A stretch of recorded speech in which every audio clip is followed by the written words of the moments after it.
Shalom, salam damai.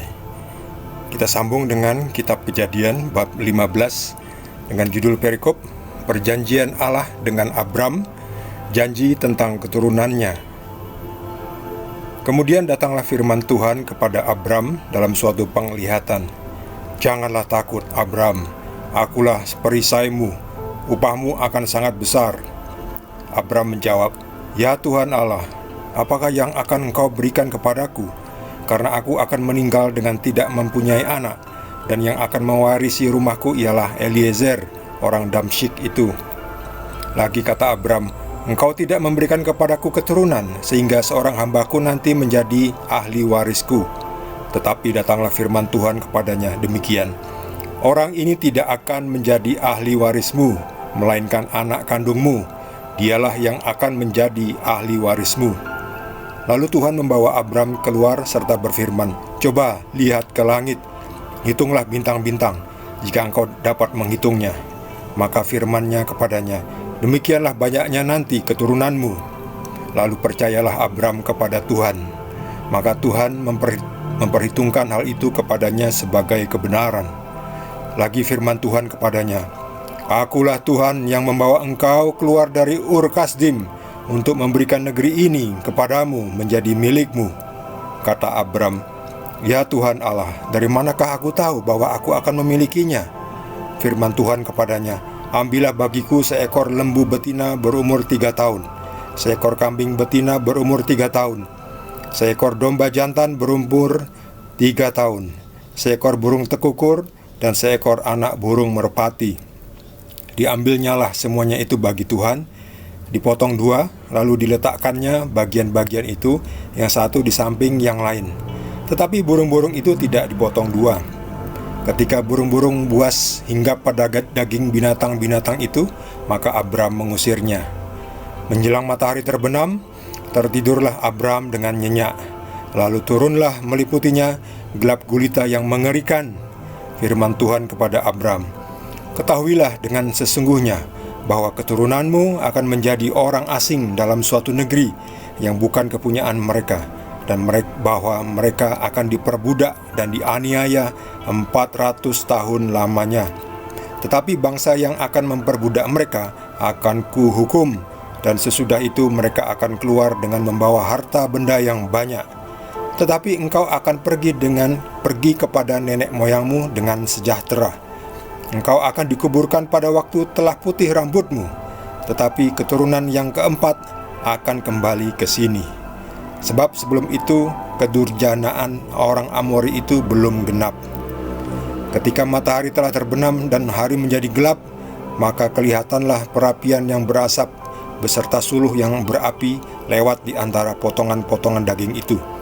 Pada hari itulah Tuhan mengadakan perjanjian dengan Abram serta berfirman, kepada keturunanmu lah kuberikan negeri ini, mulai dari sungai Mesir sampai ke sungai yang besar itu, sungai Efrat, yakni tanah orang Keni, orang Kenas, orang Kadmon, orang Het, orang Feris, orang Refaim, orang Amori, orang Kanaan, orang Girgasi, dan orang Yebus itu. Demikianlah sabda Tuhan. Abram mendapatkan perjanjian dengan Tuhan, janji tentang keturunannya. Tuhan berfirman, jangan takut Abram, akulah perisaimu, upahmu akan sangat besar. Abram menjawab, apakah yang akan engkau berikan kepadaku, Tuhan? Aku tidak punya siapa, aku tidak punya anak. Aku akan meninggal, dan yang akan mewarisi rumahku ialah Eliezer, orang Damsyik itu. Ya, jadi Abram memiliki hamba, ya, pekerjalah Eliezer, ya. Abram dan Sarai tidak punya anak. Sarai mandul. Tetapi Tuhan mengatakan, orang ini tidak akan menjadi ahli warismu, melainkan anak kandungmu. Dialah yang akan menjadi ahli warismu. Anak kandungnya siapa? Ishak. Ishak adalah anak yang akhirnya dilahirkan dari rahim Sarai, istri Abraham yang sah. Sementara dari hambanya nanti juga lahir. Itu karena Sarai, istrinya Abraham itu tidak sabar. Sarai pikir dia bisa membantu Tuhan untuk mewujudkan apa yang menjadi perjanjiannya. Tuhan berjanji akan memberikan keturunan yang banyak. Tetapi Sarai pikir, saya nggak punya anak, saya nggak bisa punya anak. Kalau gitu saya kasih aja hamba saya kepada Abram untuk ditiduri, kemudian melahirkan seorang anak namanya Ismail. Tetapi nanti ahli warisnya itu bukanlah Ismail, tetapi Ishak. Jadi Ishak nanti baru lahir setelah Ismail. Tetapi Ishak adalah anak dari Sarai, seorang yang merdeka, istri utama dari Abram. Nah, Ishak ini yang akan menjadi ahli warismu. Ya, tentu saja Ismail juga keturunannya Abram. Tapi makanya Ismail juga ya berkembang biak juga ya, diberkati Tuhan juga ya. Tetapi dengan berkat yang lain lah. Tetapi untuk perjanjian itu hanya antara Abram dan keturunannya yang dari Ishak, karena Ishak adalah orang yang merdeka, istri yang utama ya, bukan dari istri selingkuhan. Hagar itu kan hamba ya, itu istilahnya ya selingkuh tetapi legal ya, tidak diam-diam ya, tetap saja selingkuh ya. Karena istri yang sesungguhnya yaitu Sarai. Salahnya Sarai, dia tidak sabar. Dia mencoba intervensi rencananya Tuhan. Jadi kita pun kadang-kadang berpikir, tidak mungkin ini ya. Lalu kita ambil jalan pintas. Kita potong jalan. Ya memang singkat cepat, tetapi hasilnya tidak seperti yang diinginkan oleh Tuhan. Hasilnya akhirnya sampai sekarang ini kan, keturunannya Ismail dan keturunannya Ishak perang terus, gak habis-habis, perang terus.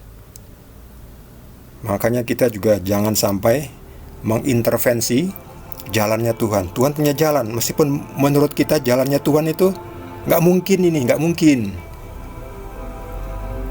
Makanya kita dituntut untuk sabar dan taat, menunggu, sabar dan taat menunggu rencana Tuhan terlaksana, terwujud dalam hidup kita, supaya kita nanti gak punya masalah seperti Sarai dan Abram yang mencari jalan pintas. Akhirnya ya ada Ismail, ada Ishak. Kalau saja Sarai itu sabar, Ishak juga akan lahir. Tapi ya sudahlah, itu bagian dari rencana Tuhan yang kita tidak tahu. Ya salahnya Abram juga, kok mau-maunya dikasih Hagar. Ya namanya cowok ya, siapa yang nolak ya. Ya maklum lah ya, bisa dimaklumi. Tapi ya itu, maklum tapi ya bikin masalah. Makanya harus sabar. Lalu Abram percaya. Maka percayalah Abram. Coba lihat ke langit, Abram, hitunglah bintang-bintang.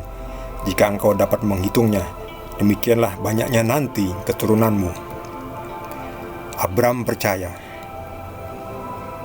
Lalu Tuhan berkata lagi, akulah Tuhan yang membawa engkau keluar dari Ur Kasdim untuk memberikan negeri ini kepadamu menjadi milikmu. Lihat ini, Tuhan pencipta langit dan bumi yang punya sertifikat hak milik dari bumi dan langit ini, yang menciptakan itu memberikan negeri Kanaan ini kepada Abram. Kata Abram, ya Tuhan, dari manakah aku tahu bahwa aku akan memilikinya? Lalu Tuhan meminta Abram mengorbankan lembu betina berumur 3 tahun, kambing betina 3 tahun, seekor domba jantan berumur 3 tahun. Jadi ketiga-tiganya 3 tahun usianya, tetapi yang jantan hanya yang domba. Lalu ditambah seekor burung terkukur dan seekor anak burung merpati. Ya, bukan berarti lalu kita harus ikut-ikutan mempersembahkan kambing, lembu, domba, burung terkukur, burung merpati.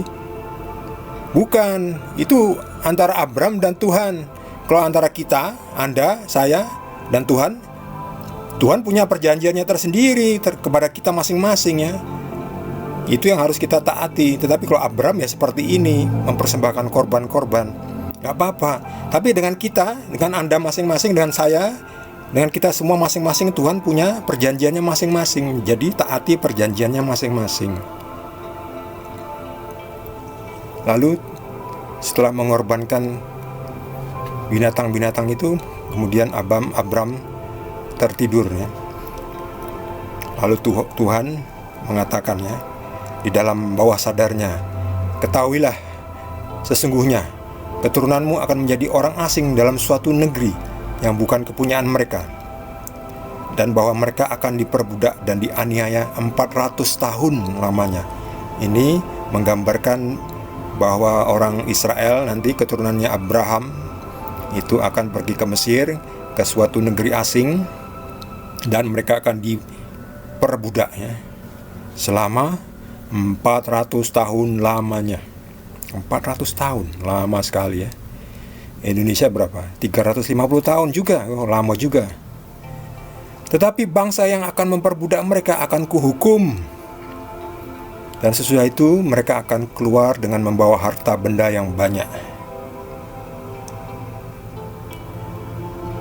Dan keturunanmu yang keempat akan kembali ke sini. Ke sini ya, ke Kanaan.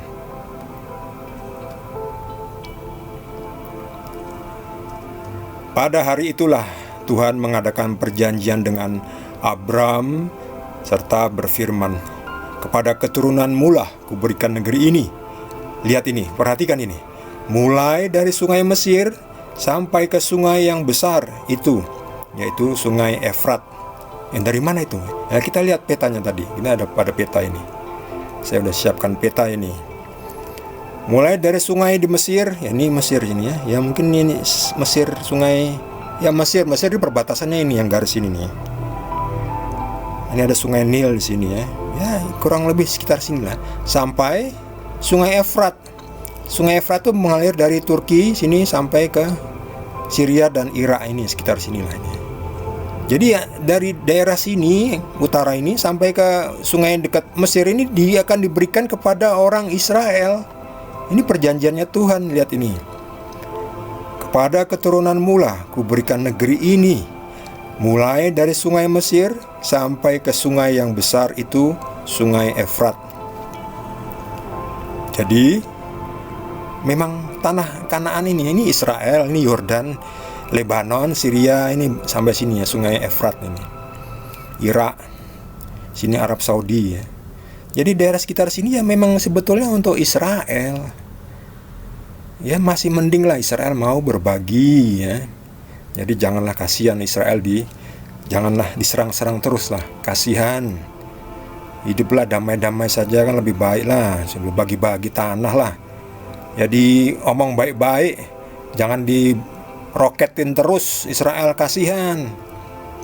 Apalagi ada anak-anak, wanita, orang tua disandera. Untuk apa itu? Itu bukan pejuang itu memang teroris. Jadi lebih baik berbagi ya, jangan berebutan. Untuk apa? Gak ada gunanya. Kalau mau mengikuti perjanjian dengan Tuhan, ini dari sungai Mesir sampai ke sungai besar itu, sungai Efrat, itu memang jadi hak miliknya. Sertifikatnya akhirnya diberikan kepada orang Israel, keturunannya Abram. Sertifikat hak milik, ya sertifikat ilahi. Kalau mau ngelawan nanti jangan-jangan Anda melawan Tuhan sendiri ya, bahaya itu. Janganlah seperti itu. Kita terima saja, kita bagi-bagi sajalah, baik-baik lah, supaya ada kenyamanan, ketentraman, keamanan. kemakmuran, kesehatan, kesejahteraan, kebahagiaan. Kan baik seperti itu ya. Yang menang siapa? Yang menang akhirnya manusia. Yang kalah siapa? Yang kalah adalah setan. Setan kalah karena manusia berdamai, bersahabat. Demikian juga Indonesia. Indonesia harus mau bersahabat dengan semua negara, termasuk Israel. Bagi saudara yang mendapatkan tambahan penjelasan dari Tuhan Yesus, boleh juga berbagi dengan kita semua. Bagi yang belum subscribe, jangan lupa di subscribe dan juga di like. Kita akan lanjutkan dengan perikop berikutnya dari Kitab Kejadian. Terima kasih. Tuhan Yesus berkati kita semua.